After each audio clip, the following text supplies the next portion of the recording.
George Kell Motor Company star of the game, and we bring up sophomore offensive lineman Alex Emery, who I just noticed on the program was listed at 6 foot 195, and when he comes in, I look at this guy, and he's about 6 inches taller than me, and he looks like he outweighs me by about 25 pounds. So, Alex, tell us, really, how big are you? Well, I'm about 6'3", 250. 6'3", 250. That's a far cry from 6 foot 195. I like that. And when you get your side, you turn into a pretty good football player. Talk about a little bit about tonight's football game, Alex. You're in that offensive line, and most of the time when you're in offensive line, you don't get your name called on the PA a lot, but you know you do a good job. Tell us about playing offensive line for the Newport Greyhounds. I'm just really excited that I get to show the team what I can do, and it's just an amazing feeling. It is an amazing feeling. Let me ask you this. Talk about during the week of preparation, like this week. Lead me through the week. Tell me what you did each day of the week as far as football practice went. What'd you do start on Monday? What'd you guys do on Monday from an offensive line standpoint? Well, through the Indy, we go through the Indy practice, and we just get straight to business every day. Okay. And then what's the hardest day of the week? Talk about the hardest day of the week. Have you have a hard-hitting day any this week? What was the hard-hitting day? Situation day, Wednesday. It's on Wednesday. And when you talk about situation day, what are some of those situations that you do? Well, sometimes there's red zone offense. Okay. Third and long. Okay. Just different situations for anything we can come into the game. Okay, so that's a big day, a hard-hitting day. Well, kind of give me like a Thursday. Give me an idea what you guys do on Thursday. Well, Thursday is just a check day. Okay. And it's basically just a day where we make sure we're ready for the next day. Tell me, offensive line, who's your offensive line coach? Who coaches the offensive line?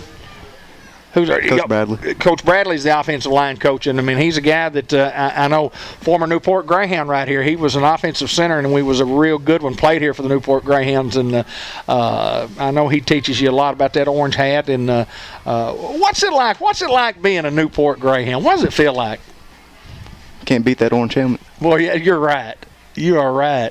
Now, is that something that has been inbred in you since you were a young guy, or is it something that you learn as you go through the program, or where'd that come along? Where'd you learn about that orange hat? It's just something you go through. It is, isn't it? It is.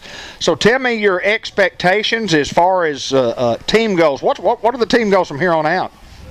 Just try to win out conference and go deep in the playoffs. Absolutely. Yeah, you can go real deep in the playoffs. We've got a football team that I think that's good enough to do that. You are one of a fine group of sophomores that we have. Saw you guys play in junior high last year, and what of addition you guys have been, and you've got an opportunity to do great things. I was talking with Coach Heinsley not too long ago, and, you know, when you come up, you get 30 games to play. They're going to give you 30 games to play in your career is all they're going to give you. And then you have to earn those other games that you get to play if you get to play more than 30 games in a lifetime is all you get to play in high school. So you got to get out there and work. You got to do your best. And I always ask the kids this, and school-wise, what do you enjoy doing? What's your favorite class? Math. Math. You know, everybody tells me math. Everybody says I really like the math, and that's. I was a science guy for some reason, and I could spell science and I could spell math, but not that I didn't like math because I do enjoy math, but I always liked science. But anyway, congratulations on a big victory for you guys tonight. I think you guys got a chance to do some good things for the Newport Greyhounds. We're gonna get our name put back up there on the board again, and we're gonna put. Who knows? We may put conference champs and we may put state champs. Yes, sir. Congratulations, my friend. Alex Emery, let me tell you what, this guy right here, bigger than that program says, big old heart, big man, good kid, and a heck of a football player. Subway and the Walmart Supercenter brings you the Coach Mark Heinsley Show as they do each and every Friday night here on Cable 15 TV. Mark Heinsley, another victory for the Hounds in an impressive fashion. You know, and it's like I keep saying, you know, when you sit down on the weekend, you look for a 50-point offense of night, and you look for a shutout defense, and we pulled it off. So, great night for the Hounds. It was a very great night for the Hounds. I think we knew going in that we had a speed factor. We knew we were going to use our speed factor, and we did that on both sides of the ball. We did. Using our speed. We did. You know, and I'm not going to lie to you. They have a decent little defensive plan, but they just didn't have the speed to accompany it. So, offensively, we execute the game plan, and that was the whole thing going into it was you know, having a game plan, which we did, and really executing it and trying to get the ball out to the perimeter as quick as we could and try to, you know, make things happen, and we did. And defensively was just stopping the run Sure. An interesting note about that, they've been running Power I all year. We don't They come out here and run doubles and trips. Yes, I know. But the kids adjusted well, didn't blink, didn't flinch, went out there and played great defensive ball. Yeah, no doubt. And you throw another shutout. I mean, our defense, I mean, offense is on track tonight, but our defense just continues to throw shutout quarter after quarter after quarter. Well, it's like I've said, regardless of the scheme, when you get people out there that can tackle and you get people out there that have some speed, and we learn them just the overall leverage factor of how we want to play defense, the scheme is irrelevant. We can play a 4-front, a 3-front, whatever. Right. And the kids are just so smart. They know exactly what they're supposed to do, and they just play just great ball. So, defensively, they're just going to be a hard group to mess with. I think sometimes that, you can overwhelm some people, and at times tonight we were overwhelming those guys. But still, what impresses me most about our defense is our discipline to stay where we're supposed to stay, right, and do what we're supposed to do and be there when we're supposed to be there, and we at all 11 spots. Right. Very seldom do we have a breakdown. It's very seldom. And that just goes to the kids' discipline. The kids are understanding what they're supposed to do and just trying to be the best defensive ball player they can, and I'm not gonna lie to you, probably keep me happy too. Sure. So so whatever it is, it works. So let's just keep it up.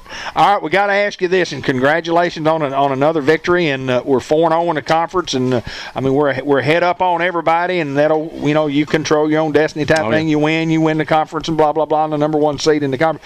We have a huge football game, and it's on the road, and it's tough to win at Rivercrest. How's the preparation start? And first of all, tell me a little bit about Rivercrest, what you know. I know you hadn't looked that far ahead to know a lot about those guys. I really haven't. I'm about to go in and start trading film right now as we go in there. And I'm not going to lie to you. Like I told the kids, Corning wasn't even off the field yet, and I'm really just now focused on Rivercrest. Sure. 100%. So, I'm not going to lie to you. My whole day tomorrow will be just Rivercrest. I'll be watching Rivercrest all day long and Sunday too, and just trying to prepare, because like I tell the kids, and I really do believe this, every week is the most important week of our season. Absolutely. It really is. I mean, it doesn't matter who we're playing, what we're doing, if it's Corning, if it's Rivercrest, if it's Pickett, undefeated or not undefeated, it doesn't matter. We go to work and we do what we're supposed to do, and we do the best job we can do every week, and that's what the kids do, and they've bought into that, and they're really holding each other accountable more than anything. Sure. And that goes back to our coaches. Coach Reynolds and Coach Bradley, they hold the kids accountable. They really believe in what I say. I talk about do your job all the time, and I can just say that, but they really do. It's part of their terminology now. It's not what they say. So for those guys to pick up and help me in that process, I really do appreciate it. And just to hold the kids accountable and make them do their job every week. And I can't say enough about our coaches and what they're doing. And our kids are just really bought in. And sure, it's so much fun right now to coach this group. I can honestly say that. Well, I know last year when we were struggling, and obviously when you were down a lot till you got up here, and then you got up here, and then you said, well, we're going to be positive, David, and we're going to get ready for next week, and we're going to try to battle, and that attitude, you can see that in these kids and you got that group of sophomores in here, but overall you see what you've been preaching for 2 years, and I've been telling you, look, it's coming. I mean, it's coming. It is, and it's coming, and there's no reason to be negative at any right. Absolutely. Because we're dealing with kids on a daily basis, so staying positive is all they really want, because they really are trying to make you happy. Right, absolutely. And for them to come every day and continue to fight, and because I have high expectations. I'm not gonna lie to you, and for them to show up and try to meet those expectations, it's a special group. I'm glad to be part of it. No doubt about it. No doubt about it. So that puts us at 6-1. We've won, 7